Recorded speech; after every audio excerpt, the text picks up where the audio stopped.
Hello everybody. Today we're going to talk about families of functions in section 1.7. First we will talk about piecewise functions. Then we will talk about the absolute value function.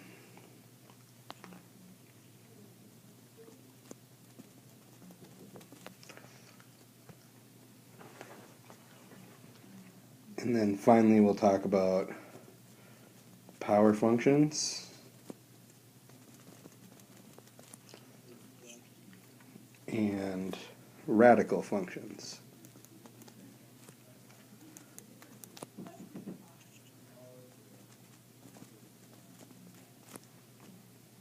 So first let's take a look at an example of a piecewise function. The function f of x is going to equal x plus 2 squared if our input x is greater than or equal to negative 4 and less than or equal to 0. And the function f of x is going to be given by minus x if x is greater than 0 and less than or equal to 2.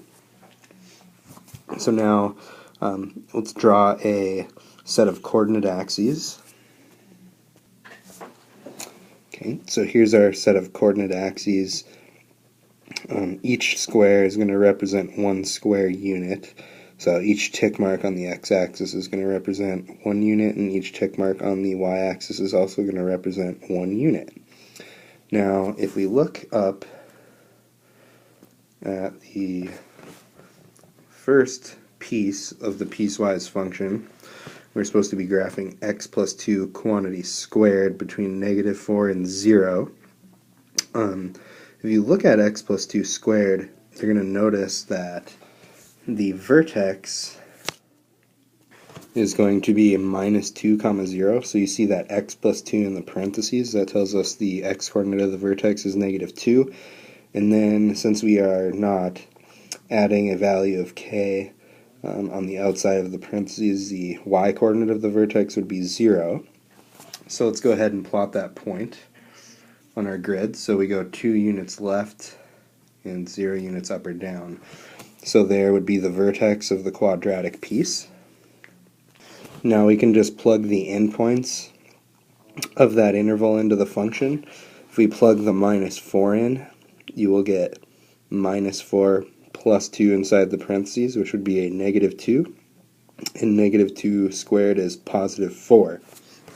So we should have a point at minus 4 comma 4.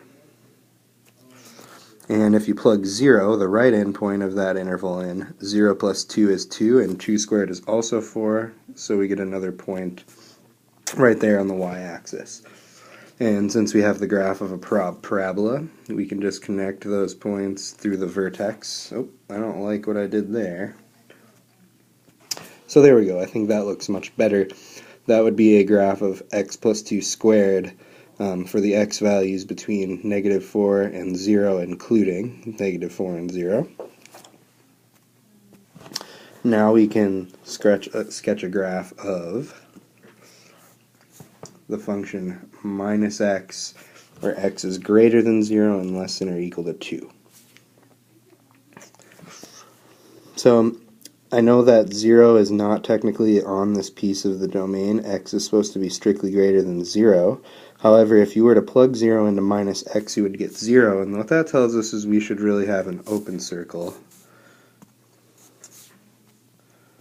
at the origin. So there's the open circle that corresponds to the value of 0 on that interval. Since 0 is technically not an x value on that piece of the domain, we're actually going to write an open circle at the origin. And then if we were to plug in the right endpoint of that interval, so x is supposed to be less than or equal to 2. So when x equals 2, the output is going to be minus 2, since our function is minus x. So we should get a point here at 2 comma minus 2. And then since minus x is the graph of a line, we would just have a line segment between the open and closed circle. So there would be a graph of f of x. If f of x is x plus 2 squared, between negative 4 and 0 inclusive. And then the red graph is the graph of minus x, where since 0 is not in the domain of that piece, we have an open circle at the origin. 2 is in the domain of that piece, and when we plug in 2, we get an output of minus 2. That gives us our second point. So there would be a graph of f of x. We could also find the domain and range of this function. The domain is just going to be obtained by putting together all of the domains in your piecewise function. Or you can look at the graph now that you've created the graph. The leftmost point has an x-coordinate of minus 4, and the rightmost point has an x value of positive 2. So our domain would be minus 4 to 2. The range, if you look, the smallest y-coordinate corresponds to a y value of negative 2 if you look at the lowest point, and the highest point on the graph has a y value of positive 4. And since negative 2 and 4 are the y-coordinates of points of the graph, and you get every single y-coordinate between, the range is going to be minus 2 to 4. Okay, so now let's go the other way. Let's find the algebraic form of a function f of x whose graph is given below. The graph is made up of two pieces. We've got the line segment between the two open circles on the graph, and then we've got the part of the graph that is a parabola from, you've got the point 0, 3, where the parabola crosses the y-axis, and it crosses the point 3, 0. Okay, so we'll start writing f of x, and then we're going to use a left curly brace. And then before I even start writing the equations of the functions, I have written the domain of each piece. If you look at the first piece, which is the line segment, you'll notice that the x values are ranging from negative 4 to 0. But since both those endpoints of that segment are open circles, that's why we have minus 4 is strictly less than x is strictly less than 0. And then if you look at the piece for the quadratic function, the part of the graph that's a parabola, you'll notice that the x values there range from 0 to 3, except for since we have solid filled in points, we are going to include 0 and 3 in the domain of that piece. And then what we have left to do from here is to actually find the equations of each piece. So for the linear piece, we have those open circles are 2 points on the corresponding line. Those are the points minus 4, 0, and the point 0, 2. So if I go back to the previous slide, you'll notice the two open circles correspond to minus 4, 0, and 0, 2. Okay. Now, the point 0, 2 is giving us that the y-intercept is 2, so all we need to do is find the slope m, which would be the difference in the y-coordinates, 2 minus 0, over the difference in the x-coordinates, 0 minus negative 4. That's going to give us 2 over positive 4, which ends up giving us a half.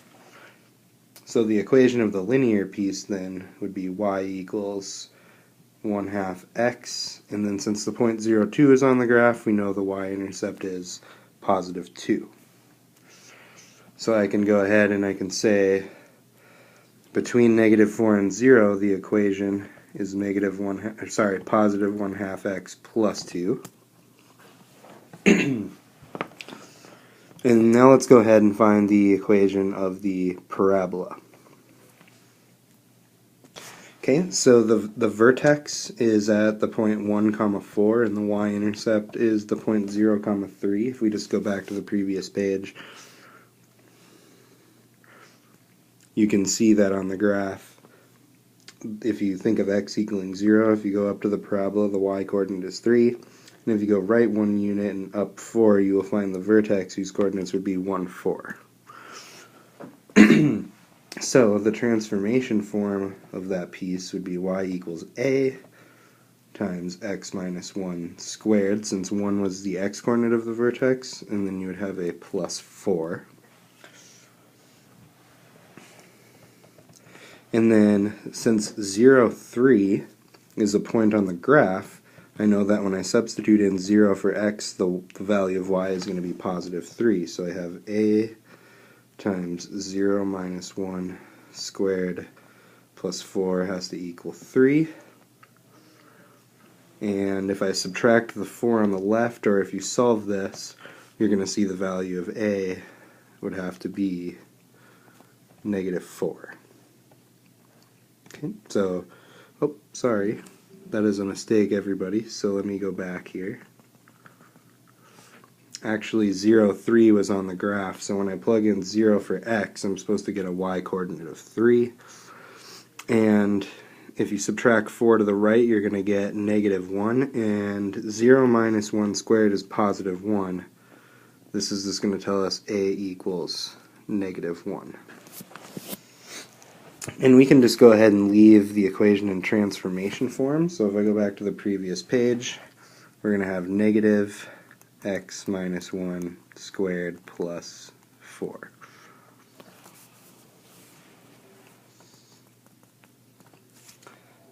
And I don't like my 2, so let me rewrite that. The square power there, and then the y coordinate of the vertex was 4. Okay. And there would be the graph of the, that would be the algebraic form of the function f of x displayed in the graph. So we have the linear piece, 1/2 x plus 2, when x is strictly between negative 4 and 0. And then we have the quadratic piece, negative 1 times the quantity x minus 1 squared plus 4, if x is between 0 and 3 inclusive. Okay, so now we're going to talk about the absolute value function f of x equals square root of x, and we will be able to rewrite the absolute value of x as a piecewise function. Now first, a reminder of how this function works. For example, you might want to see what a particular input is. So if I do f of 2, that's going to be the absolute value of 2, and the absolute value always spits out a positive value, so that's just going to end up being positive 2. Okay, but if you plug negative 2 into the absolute value function, you would get the absolute value of negative 2, and in that case, when your input is negative, the absolute value function is going to change sign, so your output there would be positive 2. Okay, so if you write absolute value of x as a piecewise function, okay, you're just going to get back the input x if x was greater than or equal to 0, so notice that when I plugged in positive 2, my output would just stay positive 2. But notice that when your input is negative 2, the output would then change the sign. And how do we change a sign mathematically? We would just multiply our input by minus 1, and that's if x is less than 0. Okay, so the same definition would work. So for instance, if I did f of negative 3, well, negative 3 is less than 0, so the absolute value function would do minus negative 3, and you would get positive 3 as an output. Okay, so that would be the absolute value function as a piecewise. Let's take a look at its graph. So if x is greater than 0, so to the right of the y-axis, then the absolute value function f of x just equals x. So you would just get a line going through the origin and going through the point 1, 1, 2, 2. If you plug 3 in the absolute value, you get an output of 3. And then to the left of the y-axis, when x is less than 0, the graph of the absolute value function would just be the line y equals minus x, which would look something like this. So I changed colors for the purpose of making this more visible, but the graph of the absolute value function is essentially just a V, okay, where the sharp point in the V passes through the origin. And then to the right of the y-axis, the absolute value function is just the graph of y equals x, And the left side, to the left of the y-axis, the graph of the absolute value function is just the graph of the line y equals minus x. Another way to think of the absolute value function is just to start with the graph of the function y equals x. And then if you look, you'll see that part of the graph of y equals x, namely this piece right here, is below the y-axis. Or sorry, it's below the x-axis. And if you just took that piece of the graph and reflected it over the x-axis, what would you get? You would then get the graph of the absolute value function.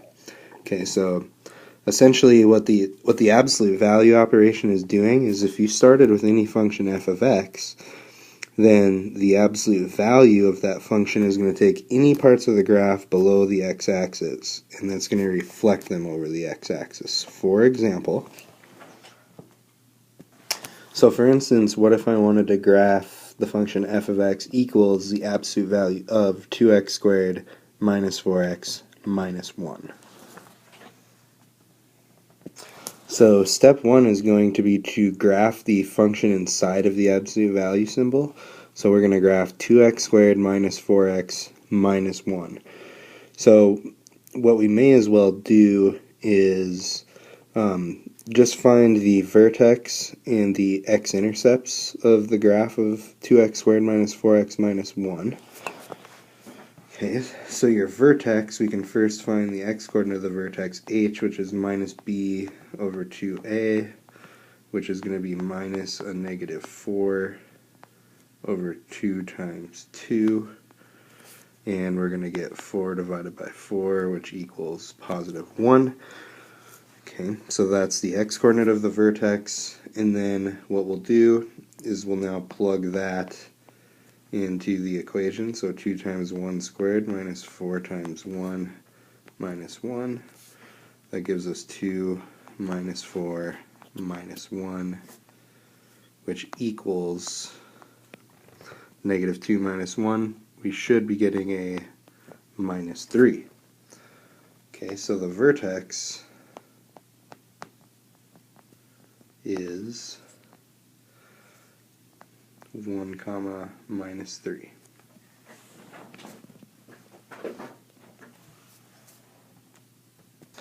Now we can also do the x-intercepts. So x is going to equal minus negative 4. Hold on, let me actually make some room for myself. So we have a minus a negative 4 plus or minus the square root of b squared minus 4 times a, which was 2, times c, which was minus 1, all over 2 times 4. This is going to simplify to 1.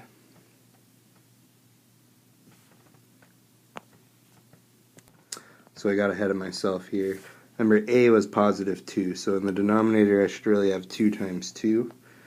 And this is going to simplify to 1 plus or minus the square root of 24 over 4. And finally, you plug those into your calculator, and what you're going to get is x. The x-intercepts are approximately 2.2 and negative 0.2. Okay, so the vertex is the point 1 comma minus 3, and the x-intercepts are 2.2, which is about right here, and minus 0.2, which is about right there.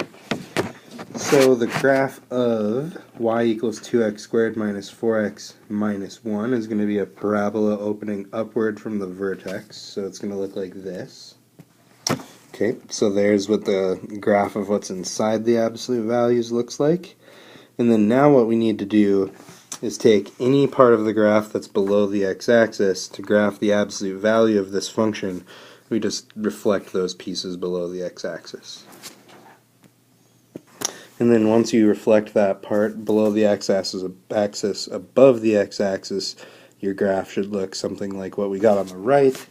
And this would be the graph of f of x equals the absolute value of 2x squared minus 4x minus 1. Okay. So now, if you're thinking about the steps involved, so how do we graph y equals the absolute value of g of x? Step 1 would just be to graph g of x. Step 2 is reflect any part of the graph of g below the x-axis over the x-axis.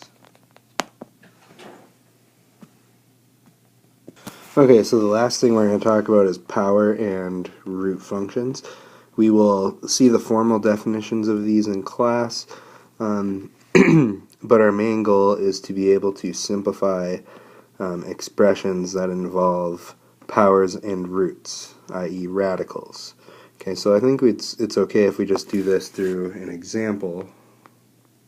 So example, let's simplify the following and state the values of x for which the expression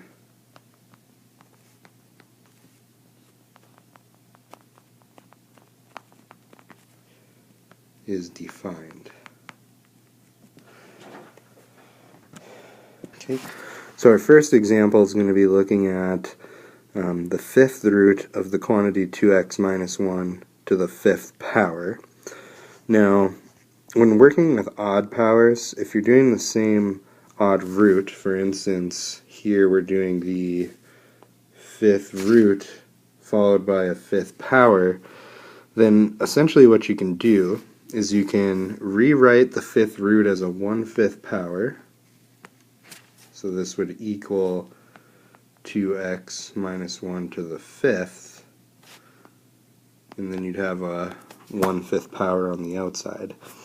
And then when you raise a power to a power, you can multiply the exponents. The 5 times 1/5 is going to give you a positive 1, and what you get underneath, you're just going to get back that 2x minus 1 underneath.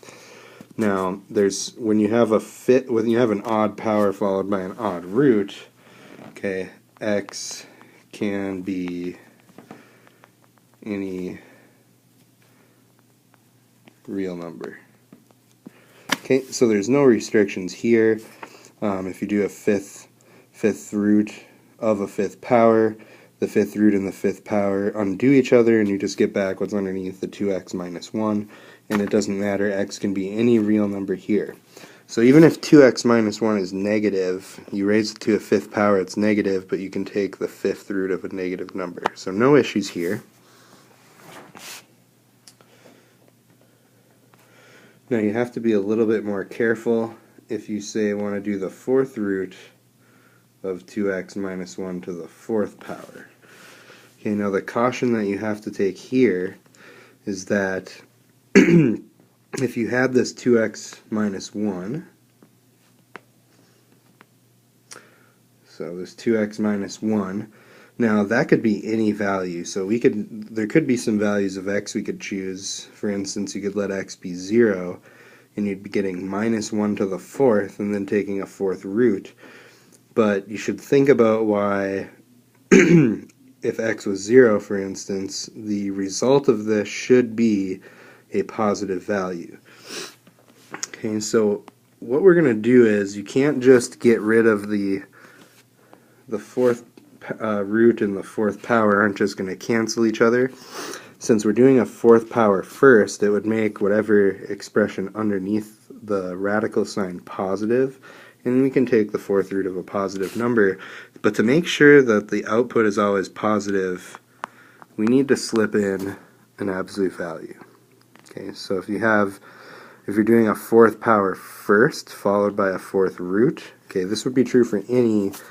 even power, whether it was a square, a fourth, or a sixth power. If we follow that sixth power or fourth power by a fourth root or a sixth root, okay, the result has to be in absolute values. Okay, however, though, since we're doing the fourth root first, x can be any real number. Okay.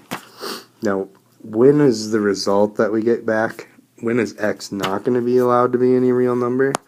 Let's take a look at one more. So what if I do an expression like, this time let's first do, say, the fourth root of 2x minus 1, but do the fourth power at the end. Okay. Now, if you look inside these parentheses here, you're doing a fourth root of 2x minus 1 first. So before I even simplify, it has to be true that that 2x minus 1 has to be greater than or equal to 0 because it is under a radical symbol. Okay, which means that 2x has to be greater than or equal to 1. So x would have to be greater than or equal to 1/2. So this expression isn't even valid unless our value of x is greater than or equal to 1/2. But it's still going to be the same rule as before. It's just that since 2x minus 1 already has to be greater than or equal to 0, the fourth root and the fourth power are going to undo each other, and you're just going to get back 2x minus 1. And that is a valid simplification as long as x is greater than or equal to 1/2. Okay, so hopefully everybody's taken a look at this video. We're going to do more practice with this in class. So hopefully I see everybody in class on Tuesday, January 30th. If anybody needs anything, let me know. Send me an email. Send me a Canvas message, and I would be glad to help. Thanks for watching, everybody.